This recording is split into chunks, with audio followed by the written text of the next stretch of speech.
Hello friend, my name is Sindra and today I'm going to continue playing for you Autumn's Journey by Apple Cider. Now last time we met Ilmari and returned to Orly's hometown of Barry, and we were going to ask Ilmari a question. And instead of actually asking a question, I want to confess that we want to touch his ears. Well, I do have one.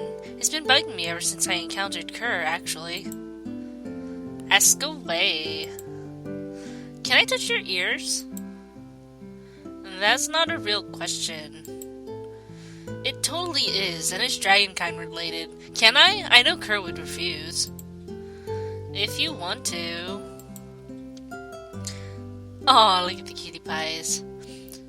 I took a step forward and extended my hand, letting him see my movements, since this was a rather close position. I reached up and gripped the ends of his ears lightly. The thin skin felt delicate between my fingers, while the other parts were like cartilage. They twitched slightly depending on where I grazed. Aw, look at the cutie pies. Aw, they're adorable. They are like a fluttering butterfly. It was then that Ilmari reached over and touched my ears, his thumbs massaging the inner region. What are you doing? My ears aren't that unique.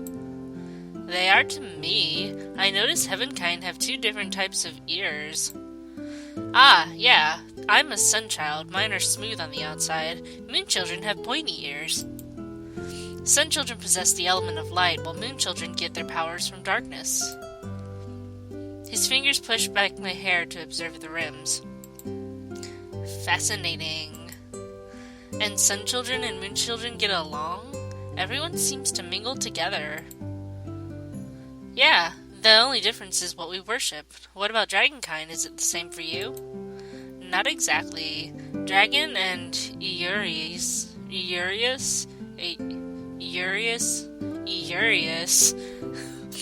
are respectfully aware of each other, but avoid association, although there are some exceptions.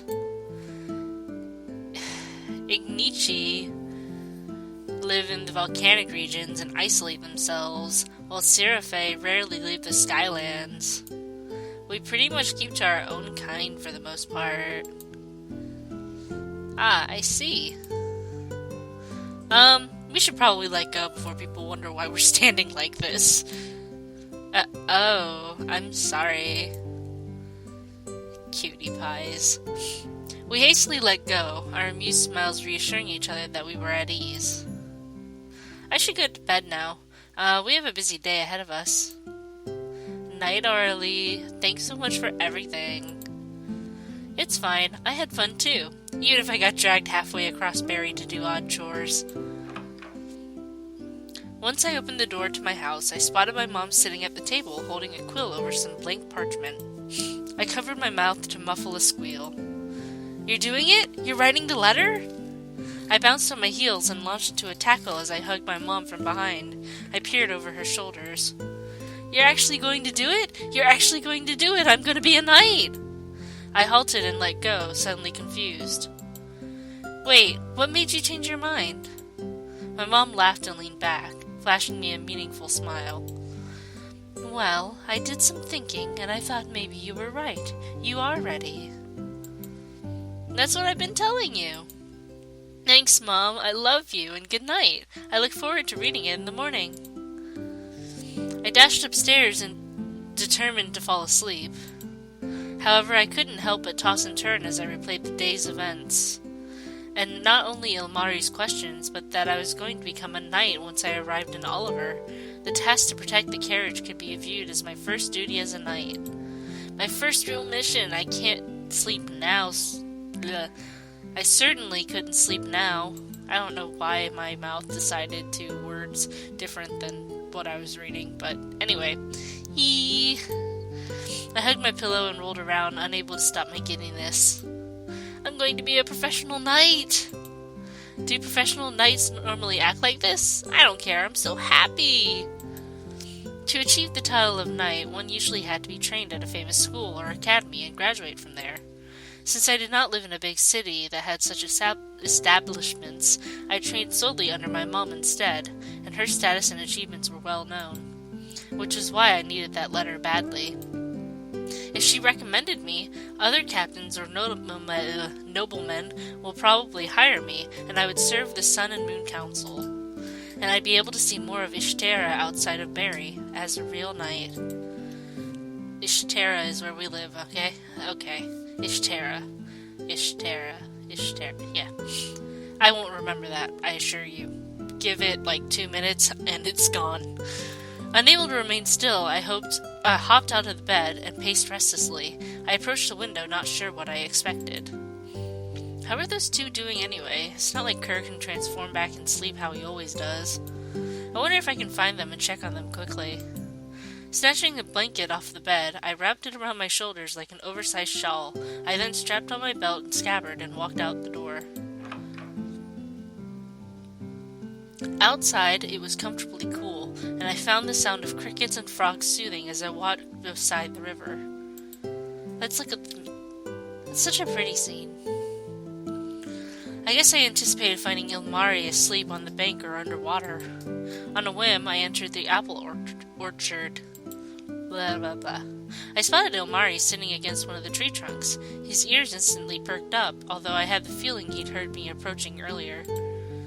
Can't sleep? Something like that. I sat down next to him. He poked at the grass in front of him dejectedly. Kerr wouldn't bond with me. Huh? Bond? Dragons bond by nesting together. I thought since we were going to be travel companions despite our differences. He hated the idea, though. Aww. Kerr doesn't like being touched in general, I can imagine. He stopped and tucked his knees up, his arms resting around his legs. What about you? Is it different between Heavenkind? Well, cuddling is something between family and loved ones. Hugs are more acceptable between friends.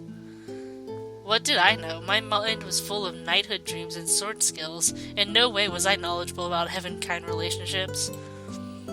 Hug? You put your arms around someone and hold them close.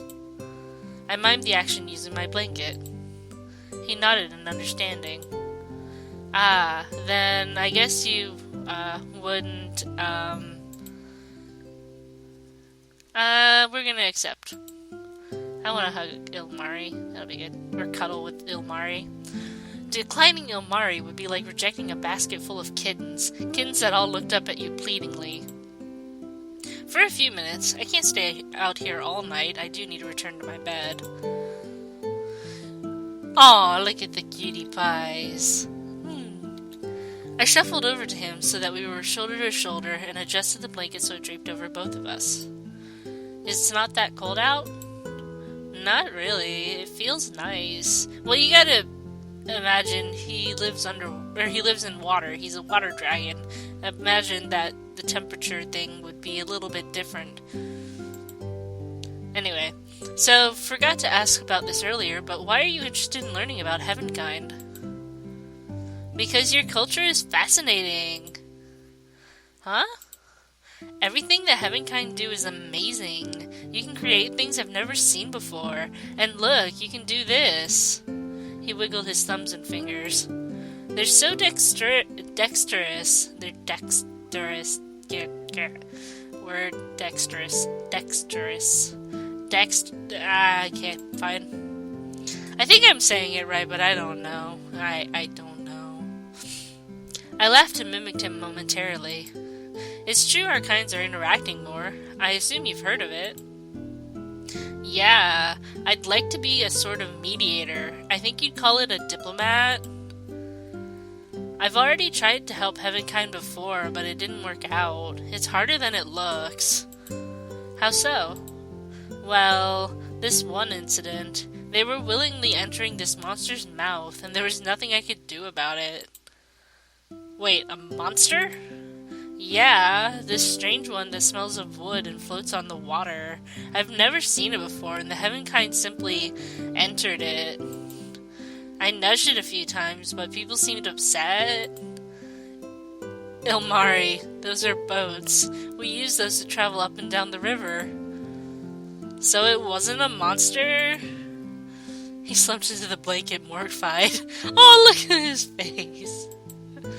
I patted him on the shoulder, trying to reassure him. It's okay. Misunderstandings happen. You had good intentions. And now you'll be able to study Heavenkind at a more personal level. I'll do my best to clarify anything you're uncertain of. In return, tell me more about Dragonkind. That seems fair. I'll try not to ask any more boring questions, though. I mean, what interested me doesn't seem so fun for you. I just noticed that their boots match their, what is this called? Like, I wanted to say insignia, but it's not. Like, the brooches and the designs in their outfit, and it's really pretty. Okay. I wonder if Kerr's do, too. Have we seen his boots? I don't know. Maybe at the beginning when he was sleeping on the birch tree. Anyway. I'm never churning butter again. Feeling that our conversation had reached a satisfying note, I clutched the blanket and stood up. You'll be fine by yourself? Yeah, I'll see you in the morning. Playfully, I draped the blanket back over him. Even a dragon might need an extra layer of warmth in a Heavenkind body. Take care, then. Aw. There's Kerr. As I sauntered back to my house, guided by the bright moon, I spotted Kerr restlessly pacing by the door. I guess his would probably match his belt. But we can't see it, so. Need something? Ilmari is past the river if you're looking for him. Nothing to do with him, but thanks for the heads up, since I can avoid him easier. I would have given him a light punch on the shoulder, but I remembered he hated contact. Mean, play nice, he'll be traveling with you after all. I hope you don't mind being stuck with me until we reach Oliver. I mean, we'll have fun. I'm looking forward to it. I noticed. I heard you squealing even from afar. My ears couldn't shut it out if I tried.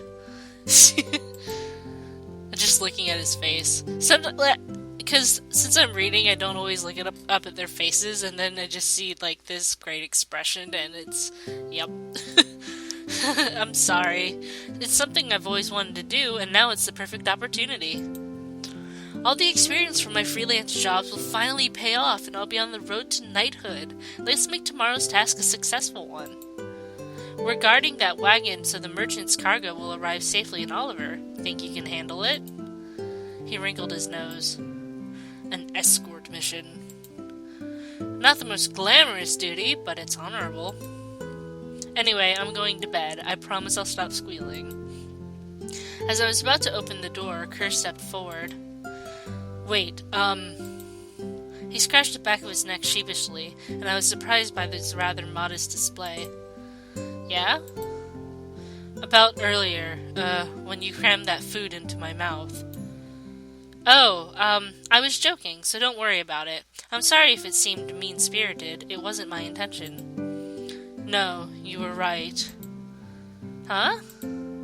Kerr seemed both shocked and offended by my reaction. What I mean to say is, you did help me, a little.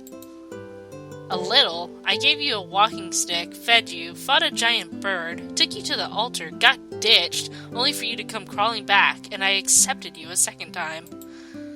Now I'm starting to wonder why I did. I feigned contemplating, and he glanced away anxiously, dreading that I would refuse to help him now. I stuck my tongue out to appease him. Don't worry about it. Maybe I was right about me having immeasurable kindness.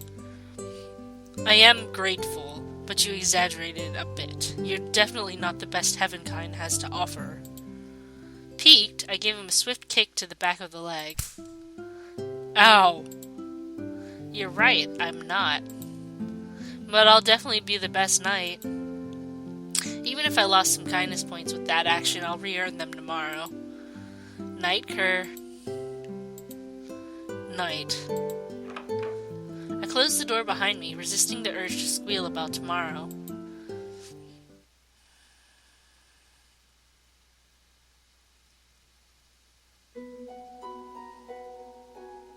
Chapter 4, to Oliver.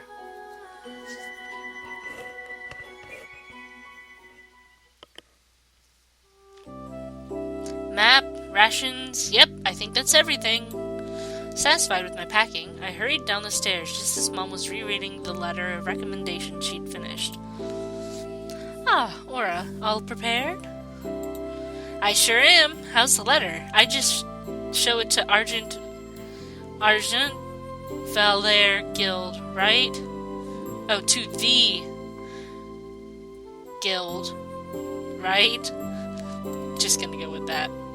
The Argent Valere Guild. Is this French? Because then it would be Argent Valere Guild. It was one of the most prestigious orders in Ishtera. It consisted of knights who served the Sun and Moon Council, but also did non-military work. Oliver was the central hub for all their activity. Mom had been part of the guild all of her life, so her name was well known among the younger generations of knights. Right. As long as a former knight recommends you, it shouldn't be hard to earn the rank. Hopefully they didn't change any of the requirements. Excited, I snatched up the letter and read the beginning. I, Lady Andrine Bayard, former captain of the guard, Turcopolier of the 3rd Cavalry line of... What's a Turcopolier mean? Mom, your titles and credentials are longer than the actual recommendation. But I guess it helps since I've been trained under you. I returned the letter so that she could officially seal it, then promptly tucked it into my bag, making sure it wouldn't get crinkled. The merchant's vultures,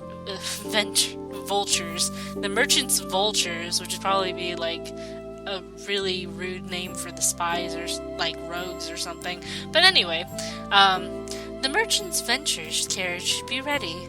They already know the escort arrangements, and your father is making sure your friends don't get into too much trouble.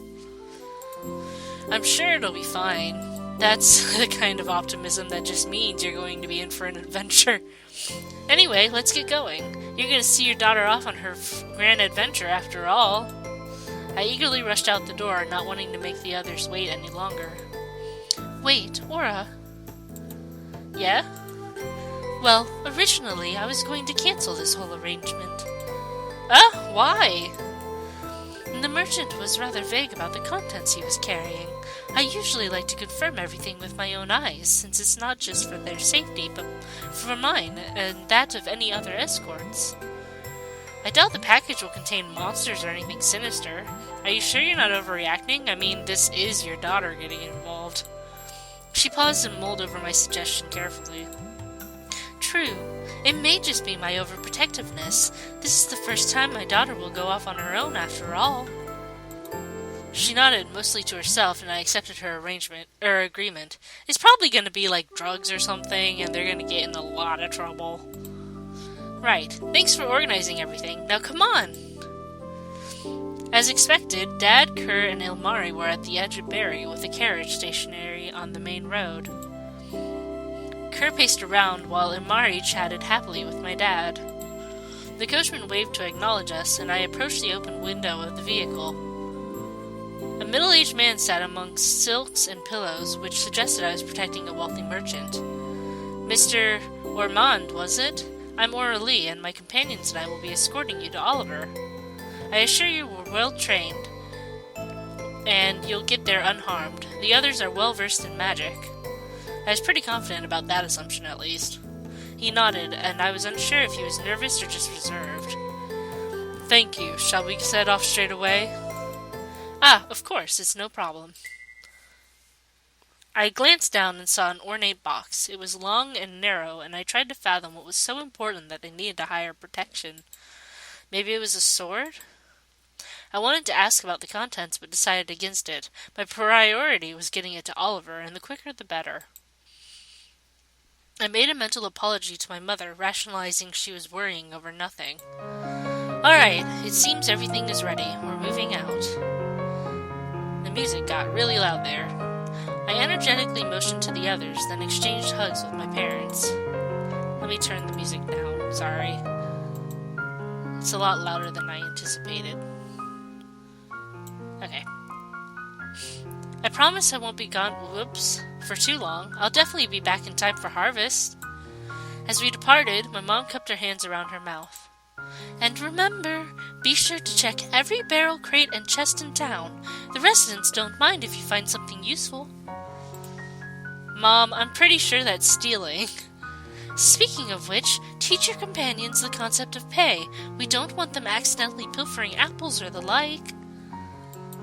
Oh gosh, that's right, I didn't even think about that. Pay?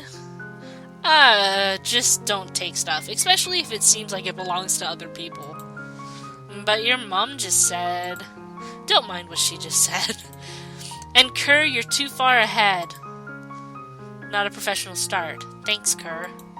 The merchant probably heard that. They didn't understand pay either. Thank you, family. We hadn't even left the village, and already my mind was swarming with worrisome thoughts about the journey. It's fine, you'll be fine. No, just focus on the mission. It'll run smoothly, and everything will be fine once we reach Oliver. Everything's going to go to shit in a handbasket. Or hell in a handbasket, that's the actual phrase. Anyway. I reached into the bag and touched the letter for comfort, making sure it was still there. Feeling my confidence returning, I straightened my back and gazed boldly beyond the road. Finally, my dreams will come to fruition. If you can make it to Oliver. A bird's gonna carry you off. It's gonna be great. The journey so far had gone off without a hitch, but since you're noting that now, and we're not in a city, that clearly means something is gonna happen. We were passing through a rockier area, with the forest pressing against us on both sides of the road. There was still much greenery, but some trees already showed the early signs of autumn with yellowed leaves. Ilmari and I were ahead of the two-horse carriage, while Kerr was content with shadowing the vehicle. History and politics were never my forte, and my brain strained to answer Ilmari's endless questions, but I would perk up if they had anything to do with the knights. Unfortunately, this wasn't one of those times. So, this council, the town has a representative and they come together in Oliver to help govern? Pretty much. They do things like build bridges, schools, or improve the agriculture. We have a similar system between the wise dragons. They use their knowledge of the past to help shape our future. Hey, Mori, have you been picking up activity for the past hour or so? Mori? Oh, right, I forgot that Kerr was pronouncing Ilmari's name wrong. Ilmari, and yes I have, but I wasn't sure if it should be brought up at all. Activity? Are we being followed? The two exchanged glances, with Ilmari appearing more apologetic than Kerr. I'm sorry, I should have said something. I wish I had your hearing abilities, but still, I feel so inattentive. I surveyed the forest, noting any jutting cliff sides. If we were to be ambushed... How many? I don't know, 5 or 6? Do you think these followers have a malicious agenda? I didn't think the Heavenkind would be the hostile type. Well, I wish I could say everything was peaceful, but disputes and fights still arise. There's always exceptions. Dragonkinds are usually harmonious, but clashes still occur. Especially when dominant young males are expanding their territories, and they happen to overlap, it can get quite intense and scary. Not speaking from experience or anything. Of course not. I never assumed. Weak. Wait. He stared hard at Ilmari, and then his eyes widened in recognition. We have met. Oh yeah. Kerr let out a boisterous laugh, clearly amused by the whole situation. Sorry about that. Territorial instinct. That lake had a nice beach.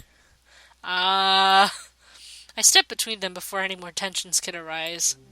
Can't we save the border debate for another time? Right now we have to focus on the people pursuing us.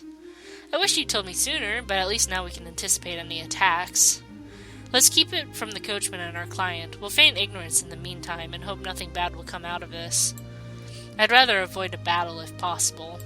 Which means we're going to have a battle, of course. Realizing we'd been standing around, we resumed our march. As I adjusted the bag strap over my shoulder, I glanced discreetly into the woods. Kerr, Ilmari, what is your fighting experience? He could probably take them out in dragon form. Ugh, this body. Ilmari shook his head resolutely. I'm not doing anything like that. Moreover, I'm in a Urius. I wouldn't do well on land. I know some magic, so I can be a good support. I'll be fine fighting directly. At least you can walk without any problems. And I have my sword, along with some focusing techniques. At least we were balanced enough, and my focusing techniques would help me fight in an optimal condition. Ilmari's ears perked up, and he shifted nervously while Kerr grit his teeth. They're moving swiftly. They're probably planning to launch an assault once we advance a little further. I think they're positioning themselves by that outcrop. When we get there... Alright, they think they have the element of surprise. Prepare yourselves. Sounds like there's more than 5 now. Uh-oh. I could feel my stomach lurch as we neared the destination, and I had already had my hand on the sword hilt. Calm down. Calm down, a knight wouldn't be afraid. I gulped and then chided myself mentally, shaking those thoughts from my head. I reminded myself that I was not a coward. I mentally concentrated on a spell that helped refresh and restore some vigor in my body. It would increase my strength temporarily. Once the outcrop loomed over us, there was a moment of uneasy stillness before a swift wind swept through the trees. Yeah! What? A muscle-bound man landed directly on top of the carriage, shaking it violently and causing the horses to rear up. The coachman tried to settle them down as the attacker leapt off the vehicle, unsheathing his sword. I dashed over and directed his attention to me before he could rip off the door. Our weapons clashed, and I clenched my teeth as I successfully pushed him away from the carriage. I heard the scuffling of feet as more men emerged from the forest, and my heart plummeted. We were outnumbered nearly 3-1. Not only that, all my attackers seemed too organized to be a mere bandit group. My opponent's sword fighting was refined and their outfits too proper. Hang on. They do have nice outfits. Not to mention that they had followed us for some time, according to Kerr and Ilmari. Take that! I dodged one of his slashes and knocked him out with the blunt side of my sword. I did not want to resort to taking a life if I could help it. I saw Kerr lunge forward and awkwardly slap one of the guy's faces like he was in a cat fight. It looked painful, but it was not an effective strategy. Claws. He's used to battling with claws. I tried to approach Kerr, but was stopped by another foe. I parried just in time, but I could feel the axe whistling past my arm. Kerr, punch them! Make a fist! What? The axeman swung again. I ducked and then charged forward, bringing up my left hand. Like this!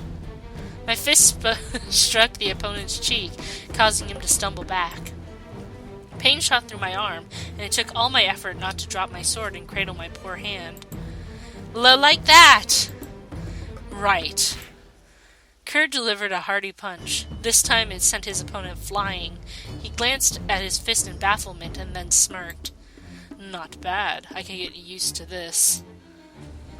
As Kerr jumped into the fray, I heard Ilmari apologizing loudly. A burst of water streamed forth from his hands, toppling someone who tried to run up to him. 4 down, 4 to go. A few men had gotten back up were now second-guessing themselves, while the more stubborn ones tried a round 2. As I was engaged in another sword fight, I stepped back and felt my shoulders bumped into someone. I glanced up in the heat of battle and spotted Kerr, who looked down at me. The heat of battle, that reminded me. I assure you that the spell won't wear off from my clothes. Clothes. It's just that I don't want you to don't want to glance back during, I don't know, the heat of battle and catch you stark naked. That's my remembering voice. It's good, right?